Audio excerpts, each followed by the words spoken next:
காட்டினாங்க. அங்கித் திவாரின்னு ஒரு அதிகாரிய டிவிஎஸ்சி கைது பண்ணுது. அவரை பாதுகாக்கிறதுக்காக ரிசர்வ்டு பெட்டாலியன் எல்லாம் கொண்டு வந்து குவிச்சு அந்த மதுரை அமலாக்கத்துறை அலுவலகத்தை நீங்க என்ன பண்றீங்க, பாதுகாக்கிறீங்க. அவர் பணியாற்றிய அலுவலகத்தில் தான் ரைடு நடந்துச்சு. அங்கித் திவாரி மேல உள்ள டிவிஎஸ்சி வழக்கை எடுத்துக்கிட்டு டிவிஎஸ்சி போய் நிதியமைச்சருக்கு கீழே தான் டிவிஎஸ்சி வருது, சாரி அமலாக்கத்துறை வருது, சோ நான் வந்து நிதியமைச்சருடைய போனை புடுங்கி அதை எல்லாத்தையும் க்ளோன் பண்றேன் அப்படின்னு சொன்னா அது நியாயமா அநியாயமா? இவ்வளவுதான் கேள்வி. அதே தான் இங்க நடந்திருக்கு. எஃப்ஐஆர்ல தொடர்புடைய யார் மேலேயும் நீங்க ரைடு நடத்தல.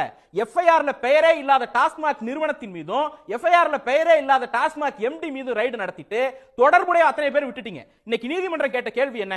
நீங்க எடுத்த 47 எஃப்ஐஆர், இந்த 47 எஃப்ஐஆர்லயும் தனிநபர்கள் இருக்காங்கல்ல, ஒரு ஒரு ஒரு டிவிஷனல் பிரான்ச்ல இருந்திருக்கலாம், ஒரு டெண்டர் எடுத்த கான்ட்ராக்டரா இருந்திருக்கலாம், அந்த தனிநபர்கள் மீது நடவடிக்கை எடுக்காமல் எதற்கு நிறுவனத்தை இழுத்தீங்க? இவ்வளவுதான் கேள்வி. தனிநபர்கள் மீது நடவடிக்கை எடுத்தா அந்த வழக்கு பெரும்பான்மையான வழக்கு 47 41 வழக்கு அதிமுக ஆட்சி காலத்தில் போடப்பட்ட வழக்கு, அதனால அதிமுக காரர்களுக்கு இது ஆபத்து வந்துரும் அப்படிங்கிற காரணத்தினால அந்த தனிநபர்களை விட்டுட்டு இல்லாத நிறுவனத்தை, அந்த வழக்குல தொடர்பு இல்லாத நிறுவனத்தை உள்ள கொண்டு வந்து அரசியல் ரீதியாக களங்கம் கற்பிக்கிற முயற்சியிலே அவர்கள் ஈடுபடுகிறார்கள் அப்படிங்கிறது தான் ஒண்ணு.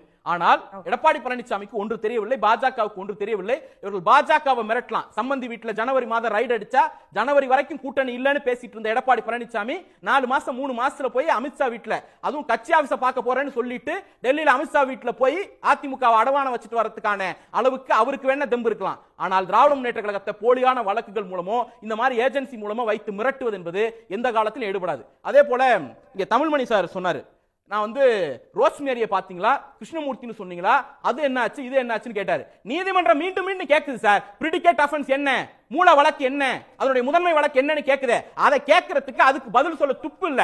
ஆனா இங்க வந்து இங்க நம்ம தமிழ்மணி சாருக்கு இன்னைக்கு என்ன பதட்டம்? அவங்க போட்டு வச்ச கணக்கு இருக்குல்ல, அதிமுக போட்டு வச்ச கணக்கு, இதை வச்சு திமுகவை கலங்கப்படுத்திடலாம், பிஜேபி போட்டு வச்ச கணக்கு, அது ஒண்ணு இல்லாம போயிடுச்சு.